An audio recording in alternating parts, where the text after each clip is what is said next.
Sans eux, Israël ne serait pas né. Retour sur le parcours des grandes figures qui ont fait l'État juif. Une émission présentée par Eve Bocara. Salut à tous et bienvenue sur Studio Kalita. On se retrouve dans notre rubrique sur les grandes figures de l'État d'Israël via les noms de rues qui jalonnent le pays. Et aujourd'hui, pendant 3 épisodes, nous allons parler de Moshe Dayan, ce célèbre général borgne israélien, ce héros de la guerre des 6 jours, l'ex-ministre de la Défense et des Affaires étrangères, Moshe Dayan. Moshe Dayan est né en 1915 en Palestine ottomane. Il a, on l'a dit, été ministre de la Défense travailliste lors de la guerre des 6 jours, la guerre qui va voir Israël s'emparer de la Cisjordanie, de la bande de Gaza, de Jérusalem-Est et du Golan syrien, et dont le succès va porter au nu ce ministre avant que la guerre de Kippour ne retourne l'opinion contre lui avec la même force. On va revenir bien sûr en arrière et la première épreuve de Moshe Dayan remonte au mois de mai 1942. Le Liban et la Syrie sont sous contrôle du gouvernement de Vichy et devant la menace, des volontaires s'engagent dans les unités britanniques. L'un d'eux, un jeune officier, Moshe Dayan, reçoit l'ordre d'effectuer une mission de reconnaissance à la frontière libanaise. C'est le printemps et le soleil brille. Tout à coup, la patrouille essuie une fusillade nourrie. Le jeune officier cherche à repérer d'où proviennent les coups de feu. Il prend ses jumelles et dès qu'il les ajuste, il sent son crâne éclater. Il tombe à la renverse et perd connaissance. Ses compagnons affolés ne savent que faire. La patrouille trouve un refuge pour attendre des renforts qui n'arriveront que 2 heures plus tard. L'œil gauche de Moshe Dayan est définitivement perdu. On apprendra par la suite que c'est une balle française qui lui a perforé l'œil.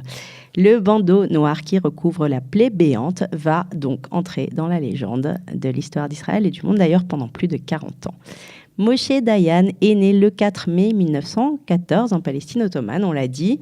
Son père Shmuel, originaire de Kiev, s'installe dans le kibboutz d'Egania, près du lac de Tibériade. Il doit son nom, Dayan, au fait que ses grands-parents, des religieux hassidiques, avaient été des juges rabbiniques des Dayan. Donc. Après sa bar mitzvah, le jeune Moshe s'engage dans les rangs de la Haganah.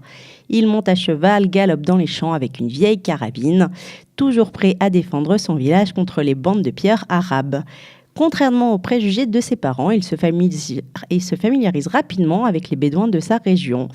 En 1934, Moshe fait la connaissance de Ruth Schwartz. Elle vit à Jérusalem avec ses parents, elle parle parfaitement l'anglais et c'est le coup de foudre. Le 12 juillet 1935, Moshe et Ruth se marient dans un moshav près de Haïfa, fondé par son père, le père de Moshe Dayan. Ils vont passer leur lune de miel à Londres, où Moshe Dayan continue d'apprendre l'anglais. Les langues sont absolument fondamentales pour lui, l'apprentissage des langues. Et à leur retour de leur lune de miel, le couple va retrouver une Palestine pleine de tensions entre arabes et juifs. Et Moshe Dayan va très vite prendre l'initiative de suivre des cours d'entraînement et de combat. En 1936, il est instructeur de la Haganah, il donne des cours de formation, il enseigne l'art de l'attaque et l'infiltration par surprise d'une base ennemie. C'est pour ça qu'il est connu, Moshe Dayan. Il se fait remarquer par ses supérieurs pour son courage et sa persévérance.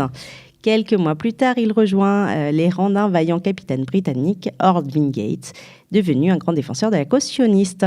Ord Wingate enseigne à Dayan et à ses compagnons la manière de combattre le terrorisme et les groupes armés arabes. Après le rappel de Wingate à Londres, Moshe Dayan va poursuivre ses activités clandestines dans la Haganah. Il est arrêté et emprisonné par les Britanniques dans une vieille citadelle des Croisés près de Saint-Jean-d'Acre. Condamné à 5 ans de prison et mis dans un cachot avec d'autres jeunes combattants de la Haganah et des délinquants arabes, Dayan va passer son temps à parfaire son arabe, là encore, l'amour des langues, et à fabriquer des colliers multicolores, à décorer des vases. Il profite donc de son inactivité forcée pour faire plein de choses qui l'intéressent, Moshe Dayan, et on se retrouve très vite pour la suite de sa vie. Merci. Sans eux, Israël ne serait pas né. Retour sur le parcours des grandes figures qui ont fait l'État juif. Une émission présentée par Eve Bocara.